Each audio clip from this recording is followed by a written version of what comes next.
Hi, and welcome to Tea and Strumpets, a Regency romance review. I'm Zoe. And I'm Kelsey.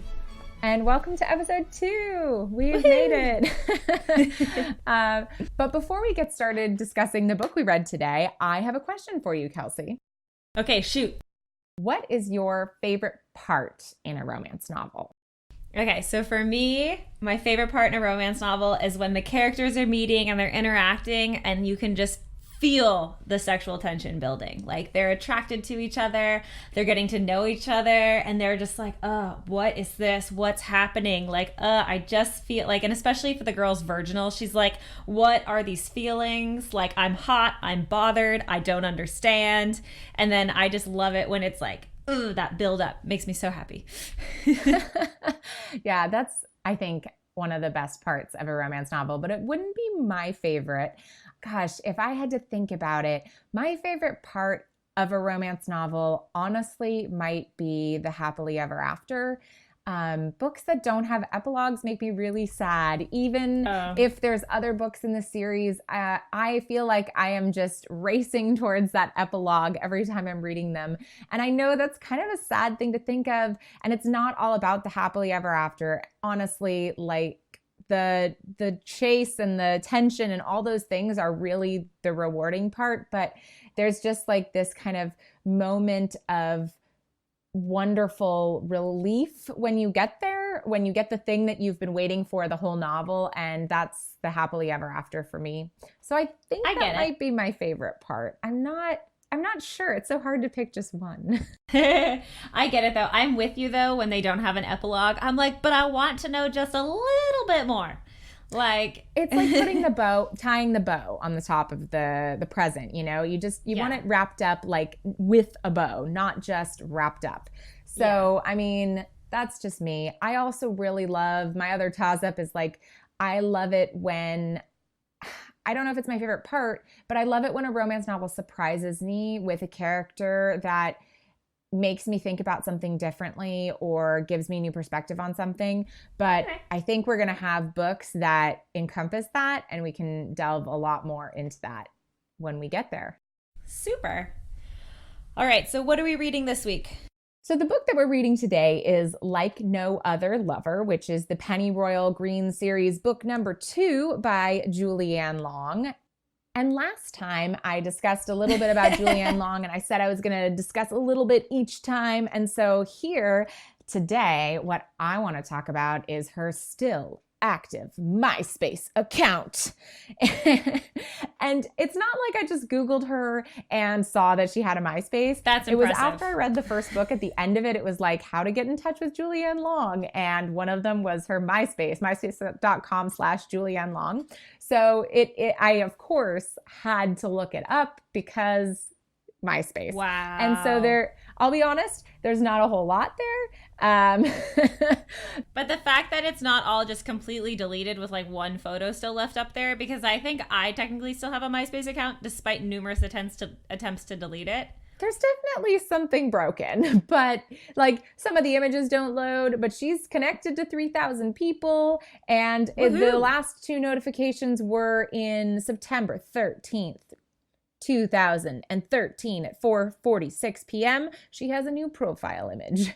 So, well, still, that was way after I had 100% switched to my Facebook. Yeah. So anyhow, I just thought that was a fun fact that you can still find in the first book.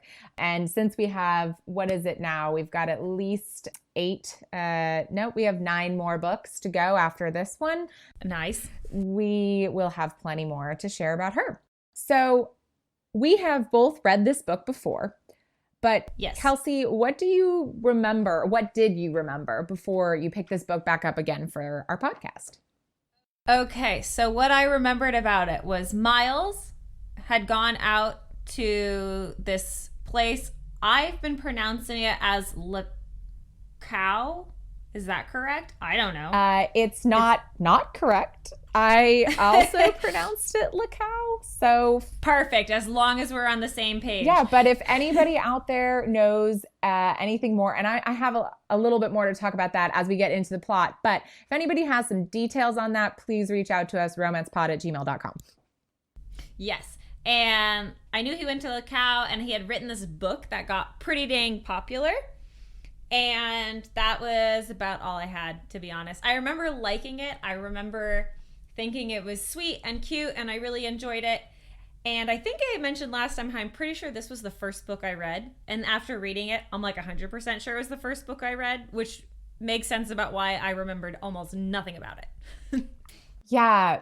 So for me, I remembered that he was a sexy scientist with glasses and that he really loved her. And that was all I really remembered. I remembered she didn't have a lot of money. Like that detail, I believe, stuck with me.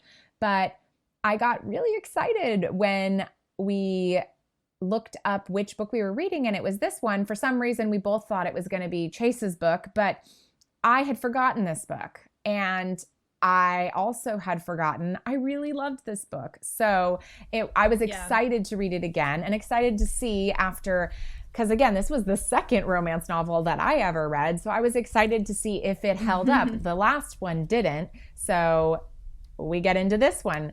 And shall we get started? Let's do it. So our main characters are Miles Redmond and Cynthia Brightly, which I just really like her name. I think that's a good heroine name. 100%. I love it. And Cynthia, the name Cynthia does nothing for me in general. Sorry, Cynthia's out there. It's just, it wouldn't be a name that I would pick. But for whatever reason, Cynthia Brightly, everything about it is perfect. I love it. So Miles has just come back from Lakoa. This is like a prologue, as it were. And he's at a ball. He's only been back a couple of weeks. He hasn't written his book yet, so he's not... People know him because he's been around in society, but he's not well known for his book. And so wait, because I did look up Lacau, because I was like, is Lacau a real place or is Lacau a fictional place? So what we know from the book is that Lacau is in South America, and there's he's a scientist, and there's crazy flora and fauna and cannibals and, tribal native women. But what I've found so far is that you can purchase your very own Isla Lacau in Chile, South America, right now for the price of $1.6 million US. So that's pretty good. You get a whole island for $1.6 million. Up in the San Francisco Bay Area, you get like a 2-bedroom fixer-upper. But I will say, looking at the picture, and this is very easily Googleable, looking at the picture, it's a tiny island. There is not much vegetation. I think I could walk from one side to the other in a matter of hours at most. So I don't believe that this is the Lacau that features in the book. I wondered if it was an older name that was now a name of something else, but I didn't really find anything on that. So again, if anybody has any more information, we'd love to know. It could just be she picked a place because it sounded cool, and she's like, there's not a lot of information. No one will know. I can make up whatever I want. I think that works for her too, right? Pennyroyal Green is fictitious. So it doesn't surprise me if that's the route that she went to take. Yeah, I totally thought it was fictitious. I didn't look it up. I just assumed and never bothered checking into it. Well, like I said, it's been a while since I've read this book. I've read it more than once, I believe. And third time around, I decided to finally look. Okay, so back at the ball, Miles is hanging out, and then he catches this color blue out of the corner of his eye. And he talks about these giant butterflies that he sees in Lacau. And it reminds him of that blue, just reminds him of a butterfly. So he turns his head expecting a butterfly. And instead, he gazes upon our heroine, Cynthia Brightly. Now, he kind of follows her around, wants to know who she is. And as he gets closer to her, he hears her having a conversation with a friend. And the conversation's not great, because he basically hears her say, oh, I'm not going after Miles Redmond. I'll go after Lion Redmond because he's the heir. But, like, I'm not taking a second son. Yeah, and I think it's even, like, I think she even says something else about him, like, bugs and stuff? No way. And it's very vapid, and it's obviously something that's not meant to be overheard. But he does. overhear it. So he overhears it, and then he never approaches her again, and he writes her off, and he's like, well, she was beautiful, but obviously that beauty does not go underneath the skin. But before he walks away, before he actually hears her even say any of that, he is a scientist, so he wants to find out a little bit about her. And he asks someone as nonchalantly as he can about her. And the guy does this whole spiel about her. He says something, at the end, it's like, Miss Brightly has no fortune and no family, one hears, but she has everything else, as you can see, and it is quite fashionable to be in love with her. Ah, so this phenomenon had already been discovered. The scientist in Miles was displeased. I love that. That's a great line. I forgot about that one. I just loved that line. And that's his first impression of her, right? That he thinks she's this phenomenon, but someone else has already discovered her. He's not the first to discover her. And I just thought that was such a good intro to who he is, too. Yeah, so he writes her off, and then we get into our main story, which is taking place a year later, and the Redmonds are hosting a house party. And his sister Violet has just come home from London, and who should she bring along with her but Cynthia Brightly. So Violet has a reputation for causing trouble, and so the parents immediately assume that she's brought Cynthia Brightly to cause trouble because Cynthia has left London in disgrace. She has been burned by everybody because she was engaged, and now the engagement is off and no one knows why. There's some rumor about a duel, but no one really knows, and everyone's just completely burned her.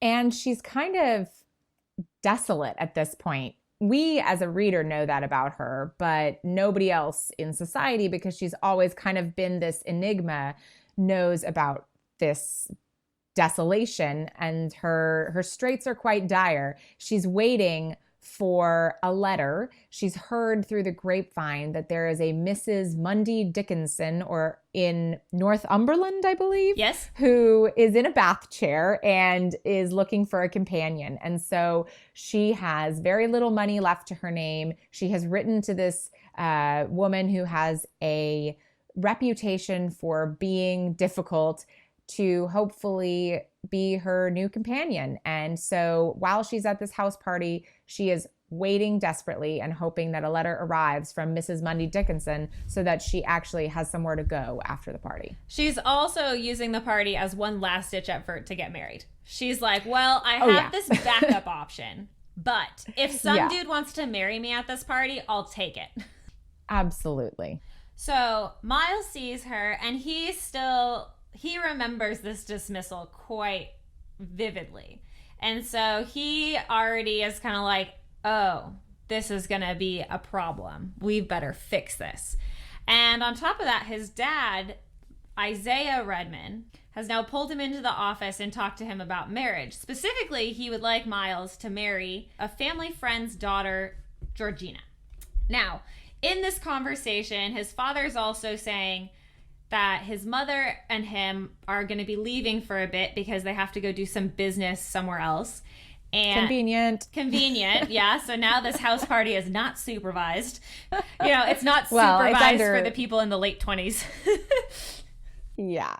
It's under Miles's supervision, which he is very dependable. That is one of his characteristics, but Yeah, so to sweeten the deal about why he should marry Georgina is he's saying that maybe if he marries Georgina, his father might be able to put in a good word and get Miles funding to go back to Lacau.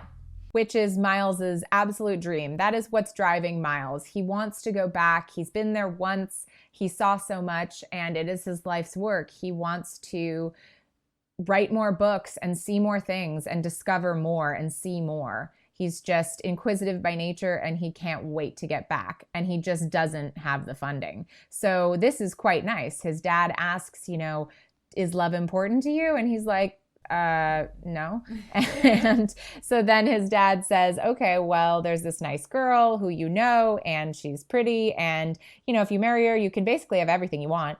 So that's pretty good. He also makes a point to warn Miles against Cynthia Brightly and to really kind of he's like, keep an eye on her. And then when she's like, this party's done, she better be out of here. Like, this girl is bad news and we don't really want to associate with her.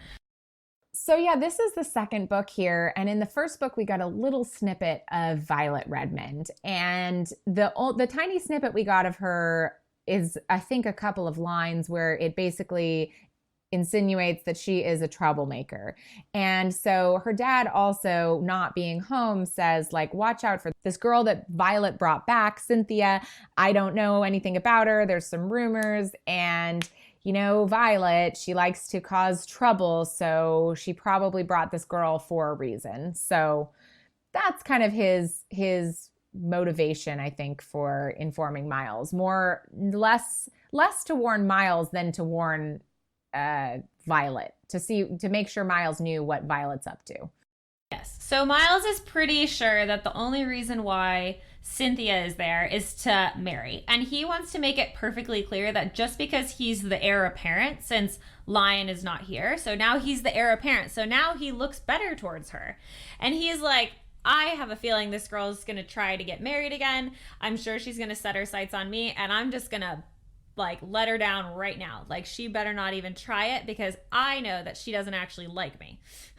And up until their first conversation, because they don't really have a conversation the first couple of times that they see each other in the book, he is absolutely cold and rude to her. He like gets up and leaves. He bows and says, I have to leave, and just leaves. Yeah. So she is like, what is up with this guy?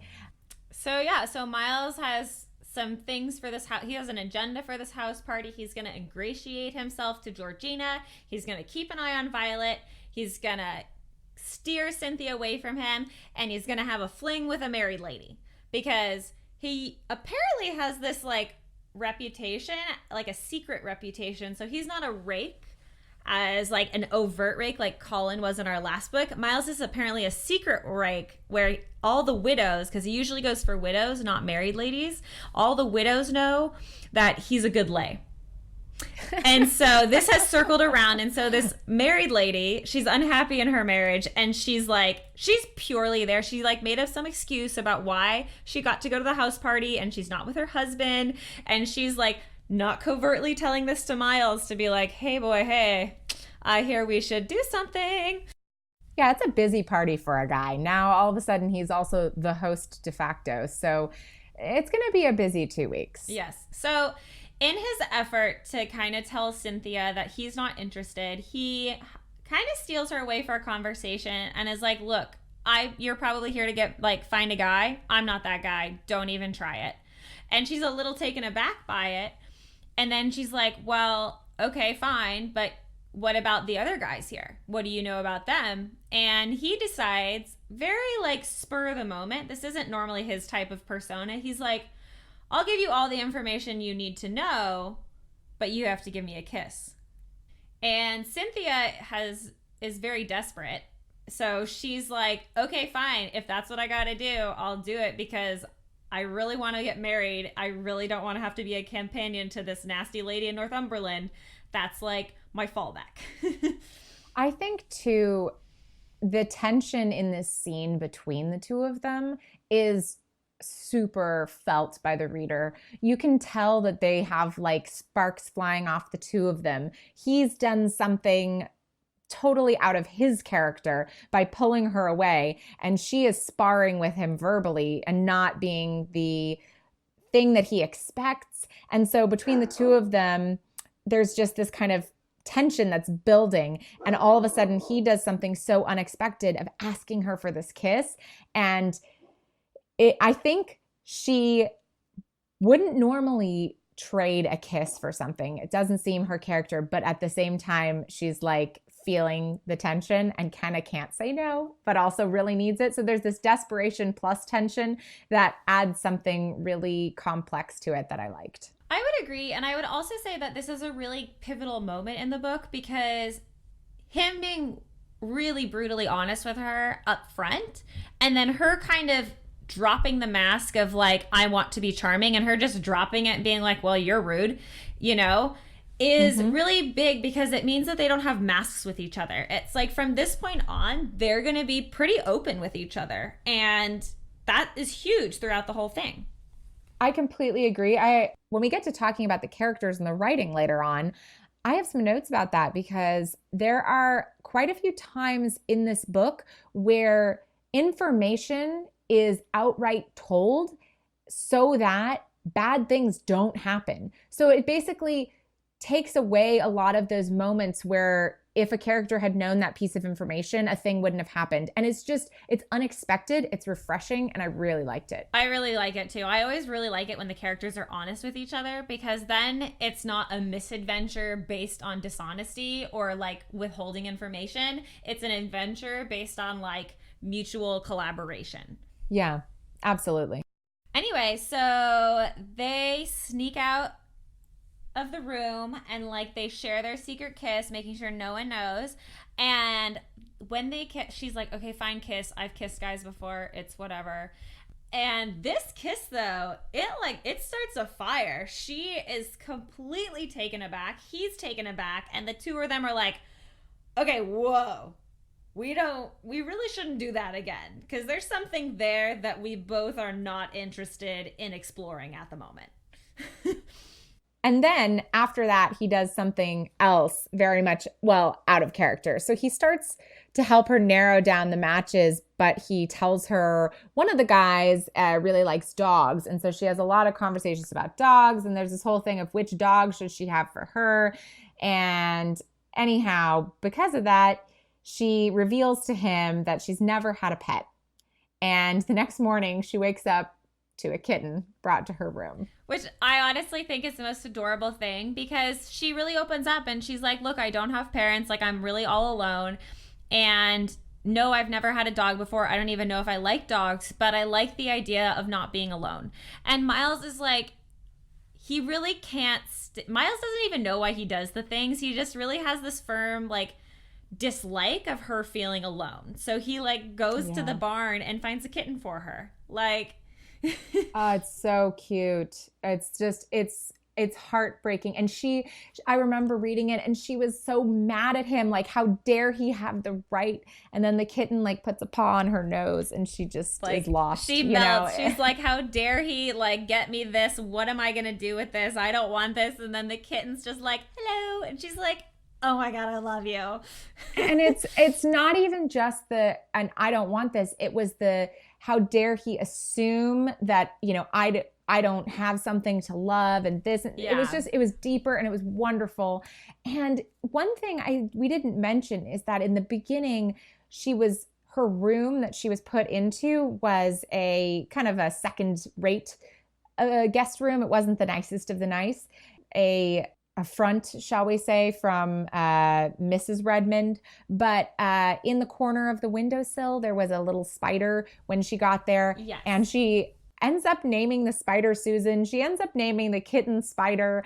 It's very cute. There's some other bug-related things as they go on that connect to Miles, and Miles talking about spiders and how, when their webs get destroyed, they just put it back together again. And there's the symbolism between Cynthia's life of kind of difficulty and overcoming. And that's her job. She just puts it back together again. And it was just, oh God, it was so heart-wrenching. It was. I really loved that symbolism and really how she's like, I am the spider. Like, I just get up and I do it again. And, Miles talks about spiders in a way where she didn't ever think about it. He was remarking about how wonderful they are and what incredible builders and how resilient they were. And so then, she kind of has a different opinion of the spider in her room. And so then every night when she comes in, she like checks to make sure the spider's still there and that the maid hasn't, discovered it and torn the web down. She's very much invested in Susan, like in the well-being of Susan. And then she has Spider on top of it that she plays with.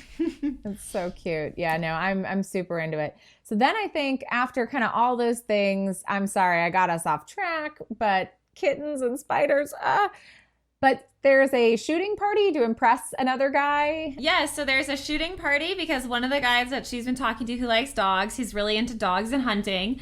And so she's like, yeah, totally. So he organizes a shooting party because she very clearly never says she hasn't gone hunting before, but she never actually says she's gone hunting before. So she's like, yeah, like hunting, just sounds like it's just a great form of exercise. And he's like, oh, great, she shoots. So she's handed a rifle, or is it a rifle or shotgun? One of those. A musket. I think it might be a musket. It's a musket. This is old times. Anyway, Yeah. So she's handed a musket, and they're like, well, you know how to use this. She's like, well, fake it till you make it, girl. And she is also a very kind person, and this is what Miles is discovering, because when she's talking to the guy about the dogs, she mentions to Miles that if there's any dogs on the property, this guy might really like to have a dog for the weekend because he really loves his dogs. And he would just probably appreciate having one around. So Miles does have a dog brought over to the shooting party, and the guy loves the dog. But unfortunately, the dog, while Cynthia's trying to fake her way through target shooting, the dog does what dogs do, which is, he starts sniffing at her butt, and she's like, whoa! So she gets thrown off. She shoots the musket, and it takes off the penis of the David statue that's in the yard. And then that flying object, as it got shot off, hurtles towards one of the other men there that she's trying to catch the eye of and nearly takes him out. It's so brilliant. I mean, normally I don't like penis humor, but it's so funny. She does such a good job. The whole scene is just brilliant. It definitely feels very slapsticky, like, oh, dog, sniffing the butt. Yeah. Oh, penis statue. But it works so well. It really does. You gotta read it. No, it's great. And it's just one of those things, because basically, like, she's trying really hard and she's making headway, but like things just kind of go cattywampus. But after that shooting party, everything adjourns inside. And they're doing some card games that evening, and Miles is getting to know Georgina. And Cynthia, who is trying very hard to be good, keeps overhearing something that is happening between Miles and Georgina. And this is truly one of my favorite parts of the book. This is literally my favorite part. It was the first thing I highlighted. This is just brilliant. She's like, be good, Cynthia, be good, don't do it. But she's listening to Miles and Georgina, and she's kind of miffed because she's really liking Miles. And she understands that, like, he's having a conversation with Georgina, but she really doesn't like the fact that he keeps talking to Georgina. And so they're sitting around playing a card game, and I believe there's 4 of them. One of which is Lady Windermere, who's an older lady and was mainly there for Violet's and Miles's mother, but she's gone, so she's just like, why am I here? And she's a terrible chaperone, by the way, because what Cynthia does is she's like, guys, listen to what Georgina is saying. So Georgina, every time Miles says something, she goes, oh, Mr. Redmond, that's so interesting. And Cynthia keeps hearing this. And so she's like, guys, do you hear what's going on over there? And all the other people are there like, what are you talking about? She's like, oh, Mr. Redmond, it's so interesting. And they don't believe her at first. And then all of a sudden they pick up on it and it starts happening more. And so then Cynthia proposes they turn this into a drinking game. A girl after my own heart. I know. It's so mean. Like, it's so mean, but it's so funny. It's so funny. I'm sure I've done something like this in my life, and I'm not proud of it, but oh gosh. So I have the perfect example. So the Twilight movies. Yep. My friends and I, we read the books, but when the movies came out, we were older. We kind of understood that, like, the stories weren't that great, and so we decided that we really wanted to go watch these movies in theaters, but we turned it into a drinking game. So we smuggled some alcohol in, and we 100% turned Twilight into a drinking game, and we made up rules similar to, like, what Cynthia's doing now, and it was a great time. However, when Cynthia is explaining the rules, this is what I highlighted because it's hilarious. Violet very innocently says, who wins the game? The last person upright, Lady Windermere said with relish. It's so true. And that is like the definition of a drinking game, right? Yeah, right? And I just love it because it's the old lady who's like really into it. And she's like, who's ever left standing, that's who wins the game. And it's the scene unfolds so naturally. Miles and Georgina are having their conversation. He's kind of not paying attention, but then he sort of starts to notice that the four of them, so it's Violet, Cynthia, Lady Windermere, and Mr. Goodkind, who almost got taken out by that penis statue from earlier in the day. And he's normally very uptight. He's very by the book. And in fact, he's writing a book on etiquette and how to be chaste, I believe, for young people. Yeah, he's kind of a pompous ass. He's definitely a pompous ass, but he decides to let go a little bit this evening, probably in part to some of the things that Cynthia charmingly said to him earlier. And so the four of them are getting drunker and drunker. And so as they get drunker, it's kind of hard not to notice them. So Miles starts to notice something's going on. He sees the footman going back and forth a bunch of times. And then he also sees them like get hushed for a minute and then go, wait, does that count? Because Georgina said something like, oh, how interesting, instead of the whole spiel. Yeah. And that's when he gets up. That's when he goes over and he's like, so what's going on? And then he realizes his sister is like, she's done. Like, she is 3 sheets to the wind. Oh, she's gone. Like, and he's like, what is happening? And everyone else is also really drunk. And he looks at Cynthia and she's like, innocent eyes. She's like, I don't know what you're talking about. And he's like, what's happening? And then he hears about the game. And Violet tells all. Violet tells all. Drunk Violet is drunk Kelsey. She's just going to spill everything. Oh, it kind of sounds like drunk Zoe. Oh, goodness. Yeah, that part is just such a great part in the book. I love it. I remembered that scene. I don't know if I remembered that it was in this book particularly, but it's definitely a scene that has stuck with me throughout all my reading. Yes. This also leads us very nicely into another interaction between Miles and Cynthia, because afterwards after he puts Violet to bed and very lovingly puts the chamber pot next to her bed, he goes looking for Cynthia and he finds her in a library and she's doing something and he thinks she's crying, and he goes up and he realizes that what she's doing is she's lighting a cheroot, which is basically a cigarette. It's like a short cigar. And this prompts a conversation, and that conversation makes a makeout session happen. Some good stuff. It's a steamy session. They're kind of angry at each other.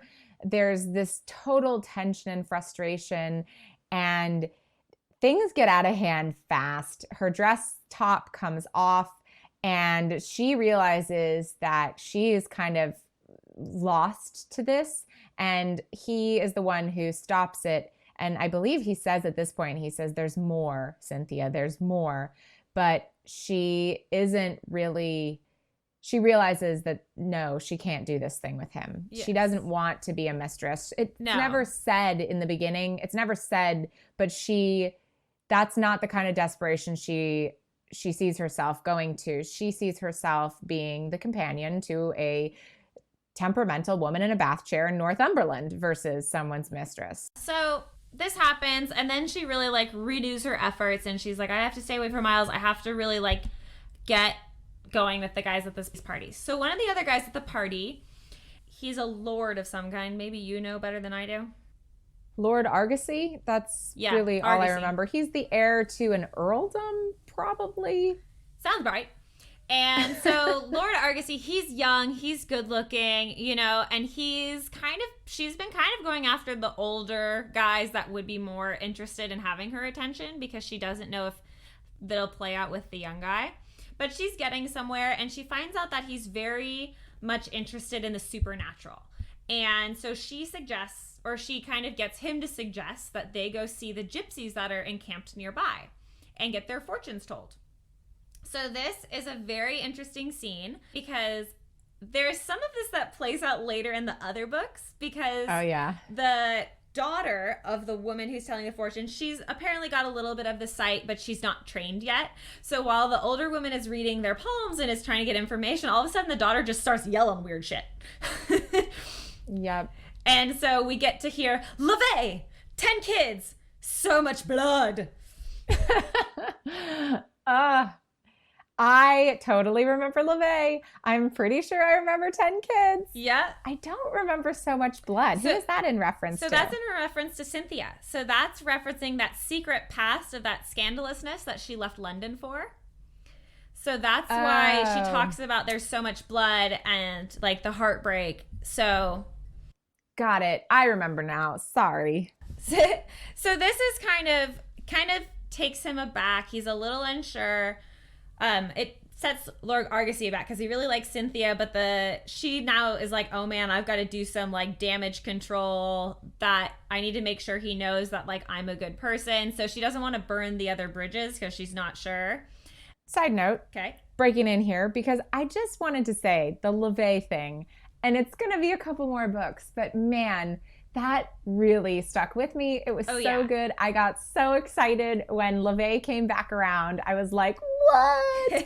And then there were some more twists and turns, and anyhow, that was a good one. It was a good one. So after they return from the gypsies, she sees Miles, and Miles is still kind of smarting with her about this whole drinking game thing. So he tells her about one of the guys at the party, which is Goodkind, because while she has been trying to get close to Lord Argosy by going to the gypsies, she's not 100% sure about him. And the negative comments made at the gypsies, she was worried about Argosy getting scared away.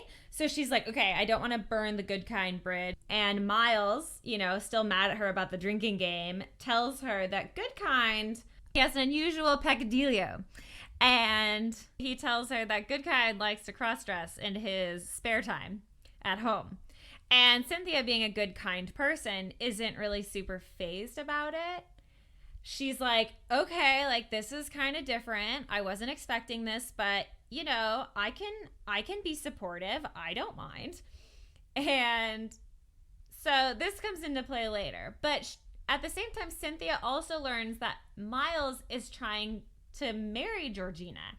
And that information kind of bothers her. She's not going to say it bothers her because she has no right to, but it does bother her. Yeah, and this is one of those moments when I think the book kind of does something unexpected where it's no longer just implied that Miles and Georgina are courting, but he outright tells her, I am marrying Georgina because it will fund my expedition to Lacau. Like there's no bones about it. And so the characters can react honestly to the actual stuff that's happening. So I really liked that. Yes. And this is not common knowledge, like that he's marrying Georgina. And there's a really great quote that's going to come up in just a bit that I want to share. But anyway, so they have this conversation about Goodkind and Georgina, and then they all go to bed, and then they wake up the next morning and Violet is gone. Violet is completely gone. And they can't figure out where she is. And then Miles goes to Cynthia because he's like, Cynthia's a troublemaker. I knew she was going to instigate something with Violet. I'm going to ask her. And then Cynthia, being Cynthia, she's like, well, I may have implied that if she really liked the gypsy boy, she should like go hang out with the gypsies. And the gypsies, they all know, are leaving town that day. So Miles hightails it over to the gypsy camp to find Violet. And there's this really great moment between Violet and Miles where you just see how a wonderful, protective older brother he is. And you get to know a little bit more about Violet. And they have this heart-to-heart about her really missing Lion and not wanting Miles to go back to Lacau, but her knowing that he would always return to her. And then they also talk about how he's gonna marry Georgina. And Violet's like, I like Georgina, she's cool. But in this conversation, Miles comes to a realization because they talk about Cynthia a little bit, just in passing, not any sort of romantic thing. And here's the quote.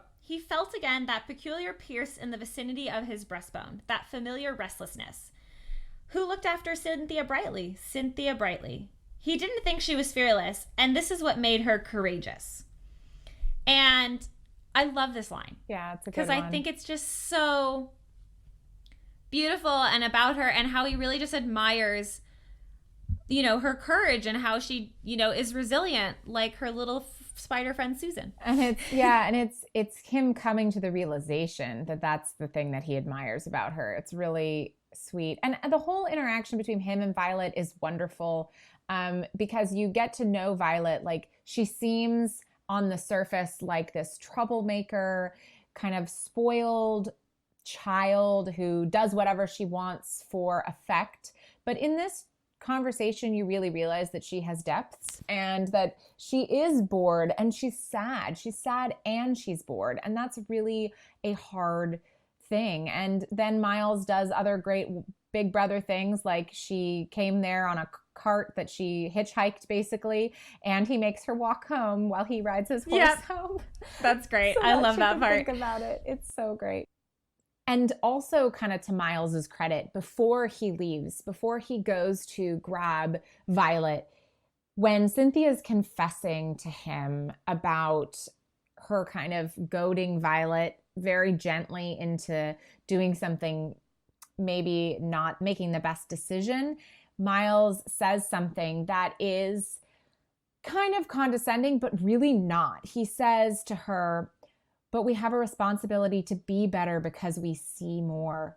So he's reprimanding her for being foolish by also trying to make her better, because he realizes that she is the kind of person who sees more in people, that she's very observant, she's very emotionally aware. And so because of that, because of those characteristics, she has to be better, not worse. And it also plays off like that Miles, you know, he is a scientist. He sits and observes, and he can see that in Cynthia, that she has a way with people because she is also very observant like he is. So it's very poignant moment between the two of them. And so when Violet returns, things are kind of moving along, and then Miles, in his like frustrated, I can't have Cynthia, but I need to do something rage, like really makes a play at Lady Middleton, who's the wife who wants to get in bed with him. And Cynthia, being the observant one we just talked about, overhears this and is like, oh, I see what's happening here. So she sneaks downstairs when this thing is supposed to take place and is waiting outside his bedchamber, and Miles catches her out there. Yeah, it's so funny. It's like, is she waiting? She's not even waiting. She just decides to like walk by. And it's so sweet, like her internal monologue, because it's like, I'm gonna see if it actually happens. And she's trying to convince herself, but that's not it. She's going to stop it. Like, she does not want this thing to happen. So she's simply walking the hall. Yeah. And he, I think, hears her and opens the door thinking that it's Lady Middleton.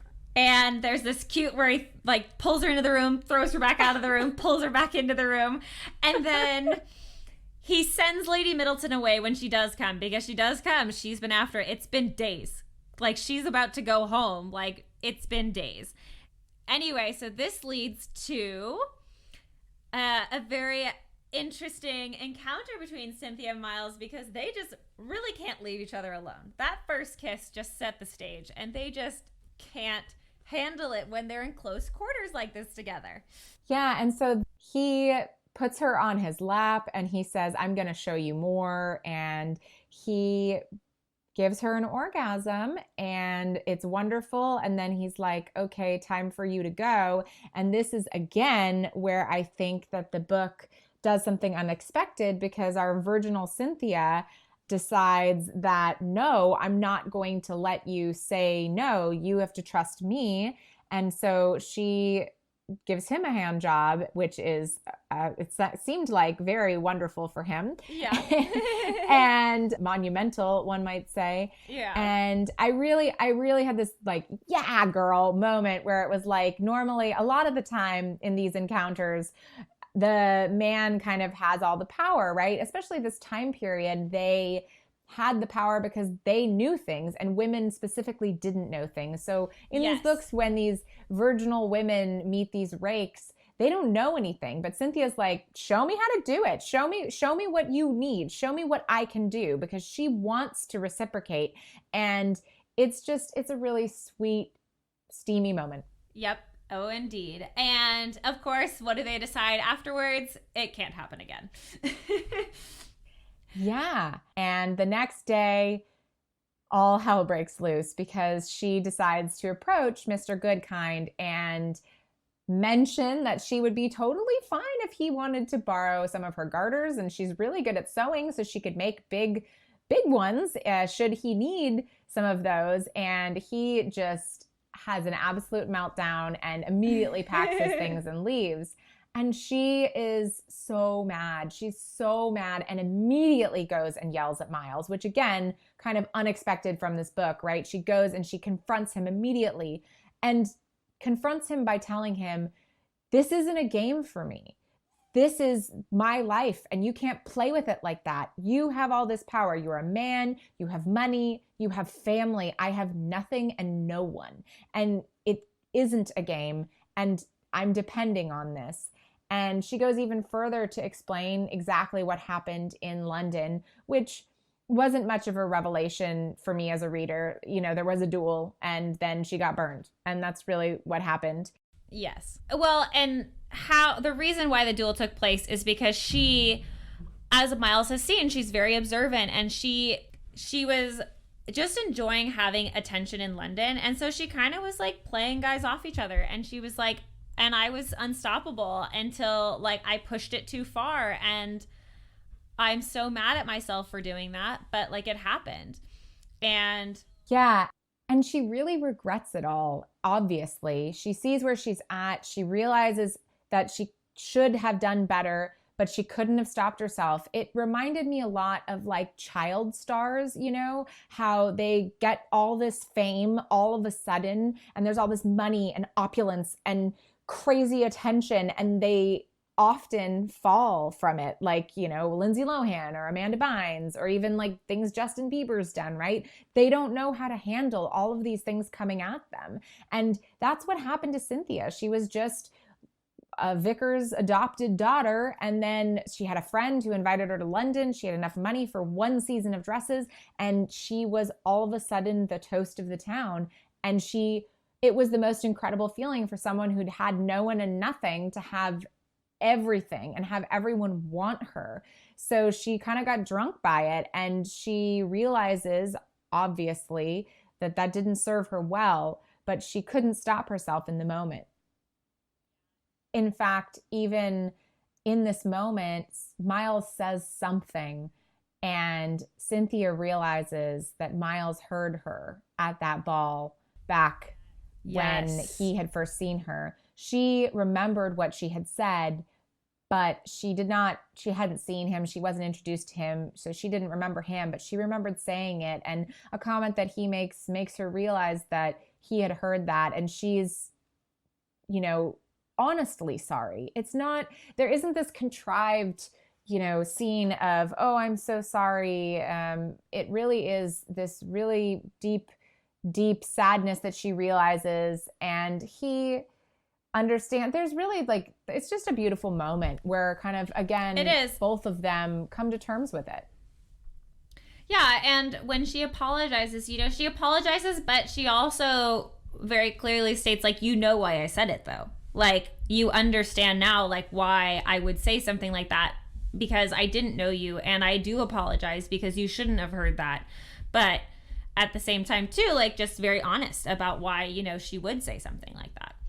Yeah, now we're getting into the home stretch of the book. Now that we've gotten to here, it kind of is getting towards the conclusion. We've learned a lot about our characters, and the house party is starting to wrap up. But the irony, of course, is that Lady Georgina then comes to Cynthia shortly after all of this to ask for flirting lessons, because she doesn't know how to flirt with Miles. And she tells Cynthia that she's been in love with him since she was a little girl, but she doesn't like spiders. She doesn't like bugs. She thinks they're gross, even though she's learned all about them. She doesn't care at all. And Cynthia has this kind of moment of like, oh goodness, like this is heartbreaking for her because she realizes that Lady Georgina really isn't suited for Miles, but in a way that's not actually that typical. Like you said, she's heartbroken for Miles, but she really encourages Lady Georgina. She's like, you need to understand why it is he likes these things. Like, even if you don't like it, that's fine, but you need to understand why he likes it, and then maybe you will be able to like it as well.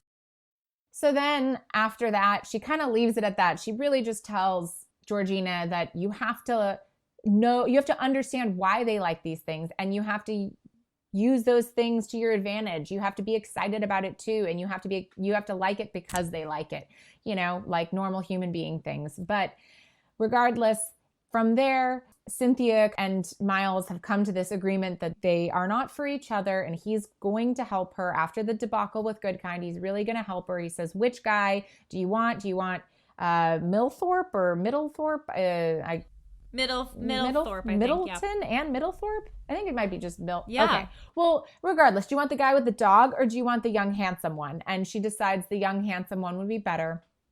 And Miles does everything in his power, and Argosy is going to propose by everyone's account. Reckoning. They believe that that's going to happen. And kind of the last night of the house party, Argosy goes with Jonathan Redmond, the youngest Redmond, to the Pig and Thistle in Pennyroyal Green to a darts tournament. And he comes back very upset because he has heard that Cynthia is a strumpet, shall we say? Yeah. And that she's kissed a ton of men, and he feels heartbroken because he really fancied himself in love with her. Not only kissed a bunch of men, he heard that she was sleeping with all the guys in the ton. She was just going through guys like nobody's business while she was there. And the duels and the this and the that. There's just nothing good to be said about her, and he's actually very upset. He's not. He thought he was in love with her, and he probably loved her as much as anyone, or as he could love anyone, Miles thinks, but. So he comes back and he's saying all these things because Miles is like, I need to go. I told her I was going to help, and I need to go figure out, what's going on. And so he goes to try to help and talk with Argosy about it. And then Argosy is going on and saying and repeating all the things and really believing them. And Miles loses it. And this is not a guy that loses it. He just straight up punched Argosy in the face. In the middle of the drawing room with a whole bunch of people. Yeah, in the middle of everything. And yeah, so then he goes up to his father's office and tells Argosy to come up there, and Miles is mortified. He's mortified at himself. He's mortified at his behavior. He's mortified for Cynthia because he realizes this is what has followed her, right? Guys who duel, and now a duel is about to happen. And so Argosy comes in basically shouting, name your second, and Miles is like, I was an ass. I'm so sorry. And again, this is another point where the book kind of takes a turn I didn't expect, right? Normally it's weapons, duels, but instead he's like, I was an absolute ass. Cynthia Brightly is like another sister to me, and I just couldn't take any words against her. She has the complete backing of the Redmond family, and which is not 100% true, but that's okay. Yeah, but he just lies as hard as he can because he wants to make it right for her. And he does. They make up. And Miles and Cynthia, he goes and tells her, and they have this really wonderful moment of basically where they say goodbye to each other. And they say, okay, we're going to go our separate paths. You're going to marry Georgina. I'm going to marry Argosy. If you fix it with Argosy, I'll marry him. And Violet comes along after Miles leaves, and she kind of spills that Argosy is planning to propose to her the next day. And she's like, great, this is what I want. I'm going to marry this dude. It's going to be great. And when she gets to her room, she finds out a letter has arrived from Northumberland. And so then there's some internal things that we're not, as the reader, seeing. But this does lead her going to Miles's room that night. Yeah.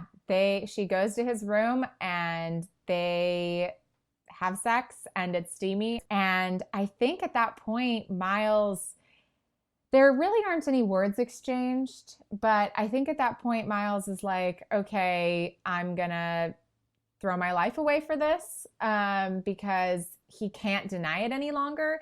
That's what I, as the reader, inferred. But yes, and I agree. Like he couldn't walk away from her that time. He couldn't even pretend. But he doesn't have the chance to prove that what we thought was right happened, because when he wakes up the next morning, she's gone. And not only has she left Argosy, but she's just left. Yes, she left a note for Argosy, said, "I'm sorry," and like she just vanishes. And Miles freaks. Absolutely freaks, loses his mind, is falling apart at the seams. And Violet, he has an interaction with Violet because now, you know, when Violet was gone, he went to Cynthia. And when Cynthia's gone, he goes to Violet. And it's a really sweet scene where she kind of realizes, and she's just like, Cynthia? And it's really this very cute thing where she realizes that they were in love. And so she mentions the Miss Mundy Dickinson in Northumberland. But before he goes, and again, yeah, this is another moment where the book to me takes a turn. Like, you think he's going to go scampering off and then come back and tell his family, look at my new wife. No, that is not his style. He's like, I am going to, you know, cross my T's and dot my I's. And so he goes, and his mother and father have returned by now, and he goes and tells his father what's happening. Yeah, and he was very much like, look, I'm going to marry her no matter what. And I understand this means no money, and I don't care what you think about it, but like, you will treat her kindly. And Isaiah Redman is really impressed with Miles and impressed that his way of presenting it. And he's like, okay, that's fine. You will never see a dime from me ever again, but you will not be shut out from the family. And Miles is like, that's okay. And so he rides to Northumberland.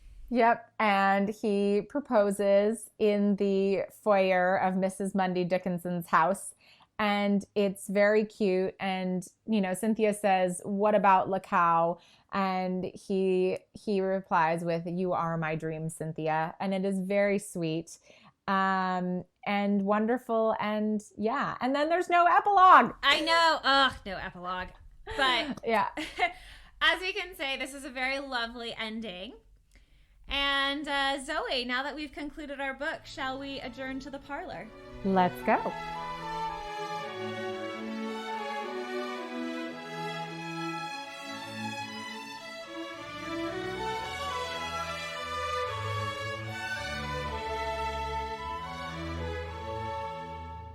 All right, so if you're looking to get in touch with us, and we would love for you to get in touch with us, we want to hear your comments, concerns, feedback. We'd love to hear books that you'd like for us to read. We'd love to hear your favorite quotes, and we'd also love to share them on the show. So if you would like to get in touch with us, the way to do that is romancepod@gmail.com.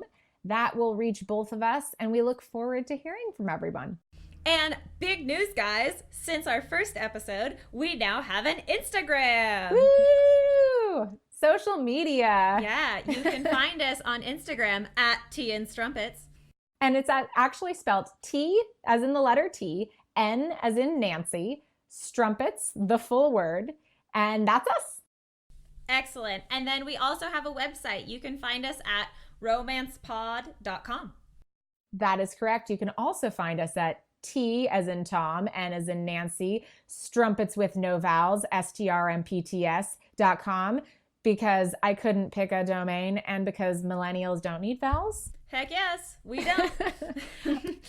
Super. Let's do this. Zoe, let's talk about some tropes that were in this book.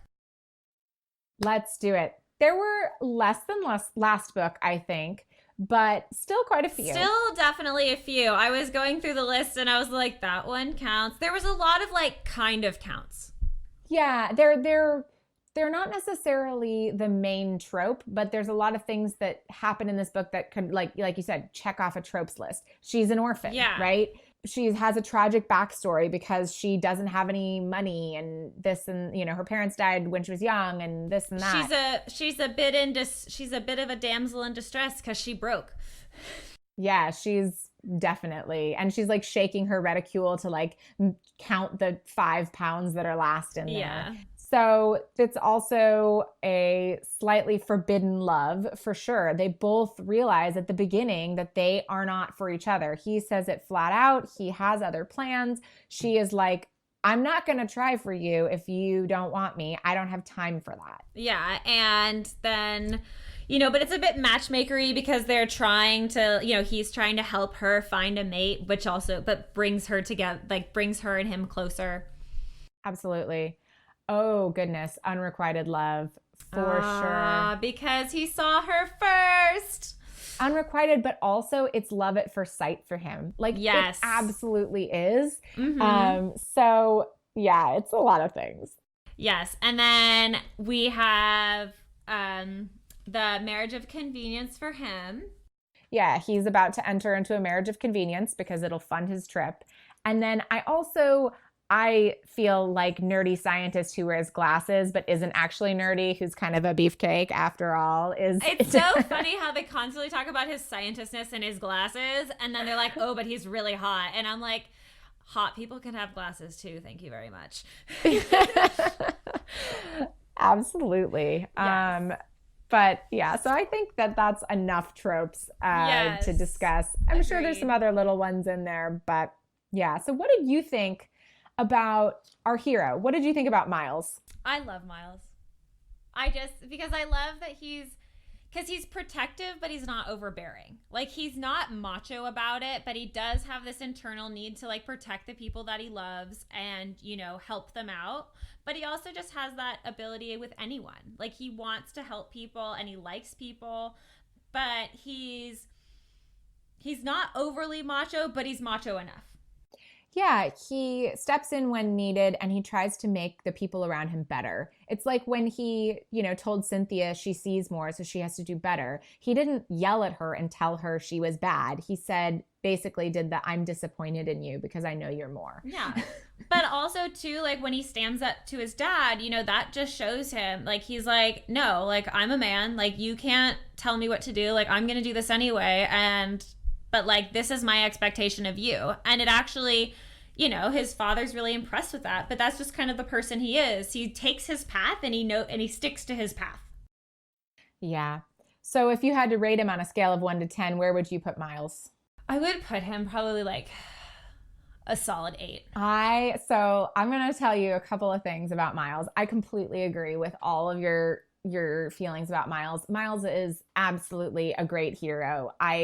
He has so many wonderful moments, and you get more than just him with her. You get him being the host. You get him being the scientist. You get him being the brother. Mm-hmm. You get him being the son. And you really get a lot about him. And the whole beginning of the book is also from his perspective. So you're immediately starting this book in his eyes, and it's refreshing and it's wonderful, and I'll get more into that later. But there's one quote for him that I really liked.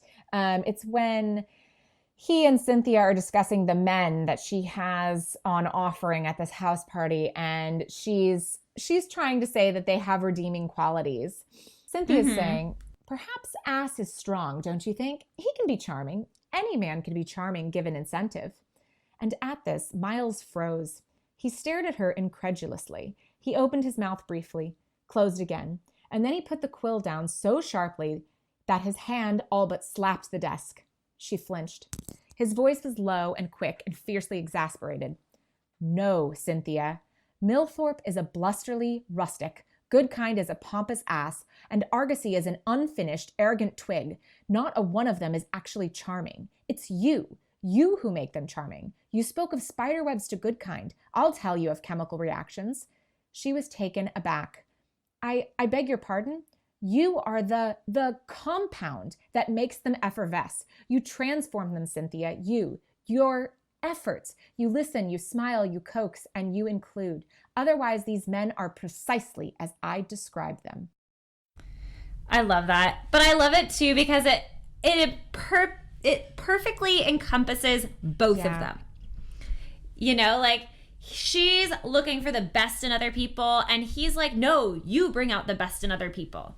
But it's partly why she has a high rating in my opinion too. But before I talk about her rating, what would you rate? So I think I would rate Miles. I'm waffling between an 8 and a 7.5. And earlier before this recording, when I was thinking about it, I was feeling 7.5. But the more we've discussed this book, I think I want to agree. I think Miles is an 8. Yeah, I feel like he's real super solid.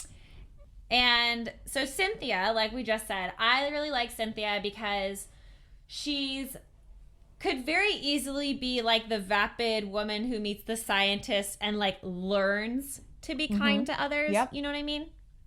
But she's not. Like, she's already internally kind. Like, desperation was driving her to be that vapid creature he overheard. And because she wasn't actually being vapid, she just was being realistic. Yeah, and like we said before, I think it's that kind of child star syndrome, right? She kind of like all of a sudden had everything that she'd never had before, and it carried her away, and it was wonderful in the moment. And so, yes, she's smart and funny and emotionally aware, and she's a great heroine in my opinion too. I would 100% say. For me, though, I would rate her a little lower than Miles. I would say she's a 7. I was a little bit more put off with her just because, like, she's a good, kind person, and she's the kind of person I would love to know. But I felt like she was a little bit too down on herself a bit. Does that make sense? Constantly reprimanding herself, and she wasn't really...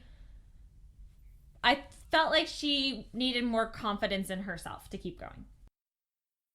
Yeah, there was something about her to me that didn't quite come together the way Miles did. I still think she's great. I think she's fun. I think that she's very relatable. I think that as a reader, you can see, you can identify with a lot of the things that she goes through. Absolutely. And that she says. So I agree, though. I don't feel like, to me, an 8 is exceptional, right? And I feel like Miles really hits that. I also think, like I said, you get him at the very beginning of the book. You get a little bit more from him. And so I think that's why maybe he gets a little bit more. But there is a wonderful moment of her, which actually isn't anything she says, but it is after...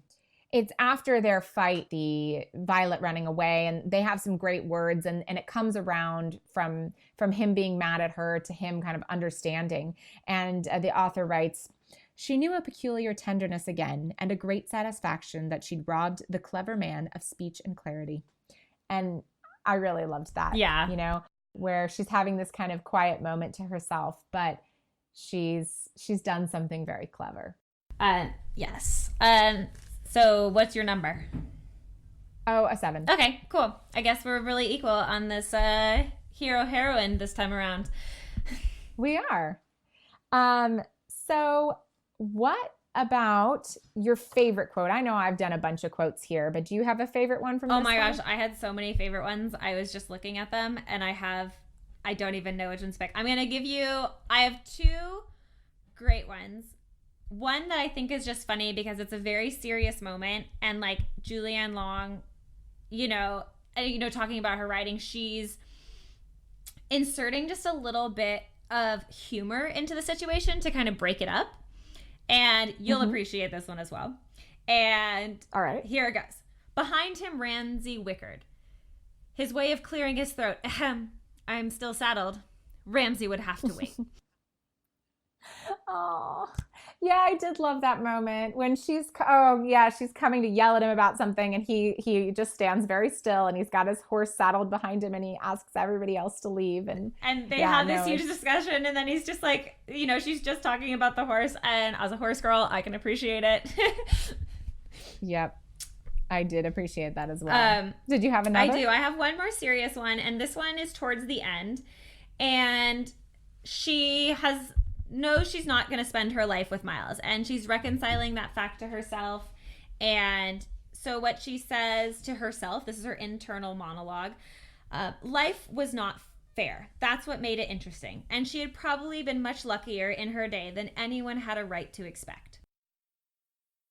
Oh, it's very sweet. It is. And I like it too, because it's, it's very true. Life isn't fair, and sometimes things don't go the way you plan, and it's heartbreaking that she's like, I have to give him up because like I have been so fortunate, and unfortunately, he's not one of those things that I will have for the rest of my life.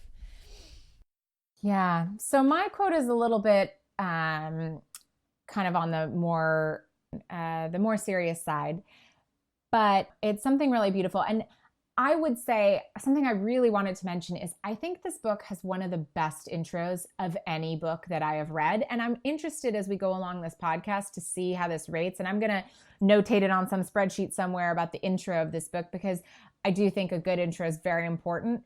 But literally the first 15 pages of this book, I had a smile ear to ear on my face. They were great.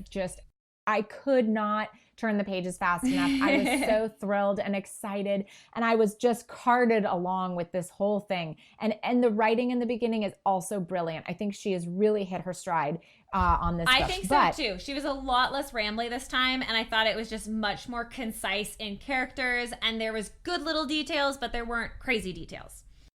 Absolutely. And this is towards the end of the book where they have decided, again, that they are not for each other, and he's going to help her get Argosy and get engaged to him. And they're having a moment alone together, and they're in the garden. And the author writes, "They sat in a little pocket of silent surprise, these two people who'd been so certain love was unnecessary when they set out to get what they wanted. How peculiar it was that this moment of realization and total happiness should be indistinguishable from anguish." Ugh, I just remember that moment so well. Yeah. Anyhow, as kind of somber as it is, we know that they end up happily ever after. And I even believe that even though we don't get an epilogue, somewhere in one of the other books, we do get some updates about them. So when we hit those in our recap, we will be sure to mention them. Absolutely. All right. So let's talk about our encounter counter. What's our numbers that we... I think it's 2. Because I would agree. 2 below the belts, and there's Woohoo. 1 kiss and 1 fondling. So it's like 2. I mean, 2 is the encounters. Encounters are below the belt. So yes, we have 2. I would agree. Yeah. And they were pretty steamy. I would say this book is like steamy. A solid, I don't know. We need to get some funny, steamy ratings rather than 1 to 10. I'm sure between episode 2 and 3, we can come up with something. I'm sure. But we'll definitely workshop it. So feminist recap? Fairly feminist. I would say it leans into the supporter category. Yeah, I mean, I would say that it avoided a lot of pitfalls that it could have fell into. For example, when Miles was telling Cynthia she could have been better, it could have been so much more condescending, which would have made me feel like it was, an offender, but it wasn't. I would say he is always thinking she is more. I don't think there's really any themes that kind of hit feminism. I feel like this one's pretty neutral for me. I feel like Good Kind was the only one that would like offend feminism, but like no one's supporting him. Like everyone thinks he's an ass. Yeah, and he's just very backwards in a lot of things, and he's kind of in and out of the book. Yeah, and Cynthia's pretty strong as a female character. She has been rescuing herself her whole life. Like the only reason a man is involved is because there has to be, because she has to get married if she's gonna have money. It's marry or work. Those are the options. Yeah. So I think, somewhere between neutral and supporter at this point, which was just like the last one that we read. Yeah. So she's pretty good on the author. Like, doesn't seriously offend your senses. Yeah. So last but not least, Kelsey, would you recommend this book? I would wholeheartedly recommend this book. Like, I don't even think you need to read Colin's book. Like, you can just read this one. I totally agree. And I know that we talked a lot about the plot here, but I cannot stress how beautiful the first bit of this book is, and how there are just so many little moments throughout this book that are really wonderful and poignant. And I just think that reading it is really rewarding as a reader. I would agree. And there's also just such good character development, not just through Miles and Cynthia, but also with some of the characters we're only just starting to know. Violet, Jonathan, those are characters that come to play later on. And you totally get to get a more of a feel for them, which is going to make reading their books so much better. I can't wait. But unfortunately, we don't get to read about Violet or Jonathan next time.